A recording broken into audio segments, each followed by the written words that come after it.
शहीद भगत सिंह। देशभक्ति की मिसाल। प्रारंभिक जीवन। बहुत समय पहले भारत पर अंग्रेजों का शासन था। अंग्रेज भारत के लोगों पर तरह तरह के अत्याचार करते थे। वे लोगों से जबरन कर वसूलते थे और देश की संपत्ति को अपने देश ले जाते थे। इस अन्याय और अत्याचार के खिलाफ पूरे देश में गुस्सा था और हर भारतीय चाहता था कि अंग्रेजों से आज़ादी मिले।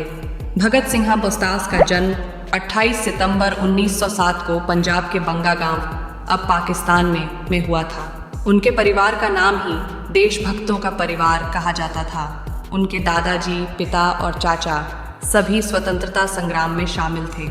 भगत सिंह को देशभक्ति का संस्कार अपने परिवार से ही मिला। वे बचपन से ही आज़ादी का मतलब समझने लगे थे और अंग्रेज़ों के प्रति उनके मन में क्रोध था। बचपन और पढ़ाई। भगत सिंह का बचपन पंजाब के खेतों में बीता। उन्हें खेलना, पढ़ना और नए नए चीज़ें सीखना बहुत पसंद था।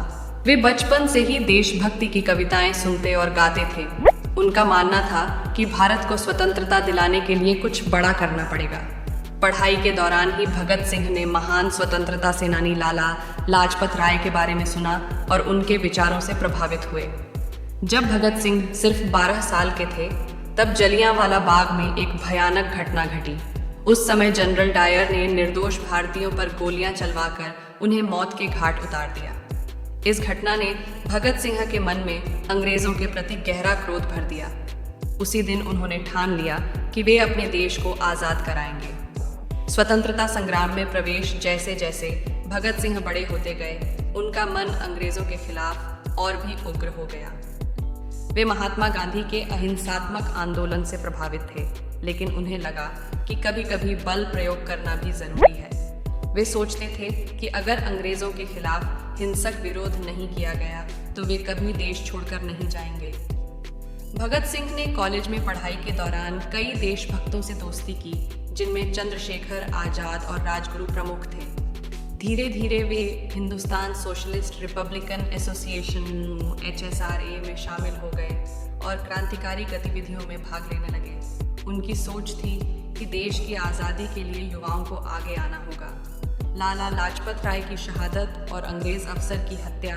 1928 में लाला लाजपत राय ने अंग्रेज़ों के खिलाफ एक प्रदर्शन का नेतृत्व किया।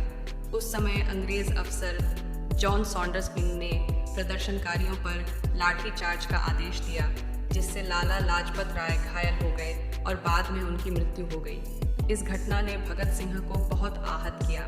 उन्होंने अपने दोस्तों राजगुरु और सुखदेव के साथ मिलकर सॉन्डर्स को सबक सिखाने का फैसला किया।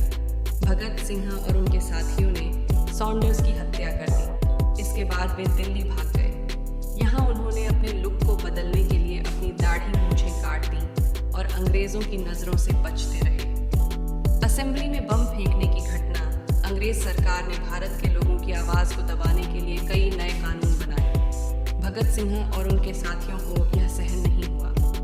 उन्होंने एक साहसिक कदम उठाते हुए 8 अप्रैल 1929 को दिल्ली की सेंट्रल असेंबली में बम फेंका। इस बम से किसी की जान नहीं गई थी, क्योंकि उनका मकसद सिर्फ अंग्रेजों को संदेश देना था कि भारतीय उनकी नीतियों के खिलाफ हैं।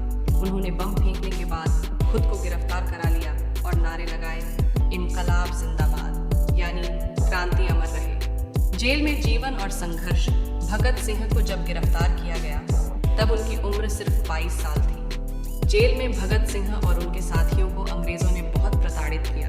उन्हें ठीक से खाना नहीं दिया जाता था और उन्हें सख्त मेहनत कराई जाती थी। भगत सिंह ने जेल में कैदियों के साथ हो रहे इस अन्याय के खिलाफ भूख हड़ताल की। इस हड़ताल का मकसद था कि कैदियों के साथ इंसानियत का बर्ताव किया जाए। भगत सिंह ने इस हड़ताल को कई दिनों तक जारी रखा। उनकी हिम्मत देखकर जेल के सभी कैदी प्रेरित हुए। उनकी भूख हड़ताल 63 दिनों तक चली, जो इतिहास में एक मिसाल बन गई। भगत सिंह ने न केवल अपने विचारों के लिए, बल्कि हर भारतीय कैदी के सम्मान के लिए इस कठिन समय को सहा। भगत सिंह की शहादत। अंग्रेज सरकार ने भगत सिंह, राजगुरु और सुखदेव को सॉन्डर्स की हत्या और असेंबली में बम फेंकने मान के अपराध में फांसी की सजा सुनाई। 23 मार्च 1931 को उन्हें फांसी दे दी गई। इस दिन को लैंड शहीद दिवस के रूप में याद किया जाता है। भगत सिंह की शहादत ने पूरे देश में आज़ादी के प्रति नया जोश भर दिया। भगत सिंह का संदेश। भगत सिंह का मानना था कि देश की आज़ादी के लिए हर भारतीय को अपना योगदान देना चाहिए। वे कहते थे कि जब तक युवा वर्ग क्रांति के रास्ते पर नहीं चलता, तब तक सच्ची आज़ादी नहीं मिल सकती। उन्होंने अपनी छोटी सी उम्र में बड़े बड़े कार्य कर दिखाए और देश के लिए अपने प्राणों की आहुति दे दी। उनकी कहानी आज भी बच्चों और युवाओं को प्रेरणा देती है कि अपने देश के लिए कुछ करने का साहस रखें। भगत सिंह ने अपनी जान देकर यह संदेश दिया कि देशभक्ति से बढ़कर कोई दूसरी चीज़ नहीं होती है। यह कहानी हमें सिखाती है कि हमें हमेशा अन्याय के खिलाफ आवाज़ उठानी चाहिए और अपने देश के लिए सच्चे दिल से समर्पित होना चाहिए। भगत सिंह की तरह अगर हम भी साहसी और निडर बने तो हम अपने देश को और भी ऊंचाइयों तक ले जा सकते हैं।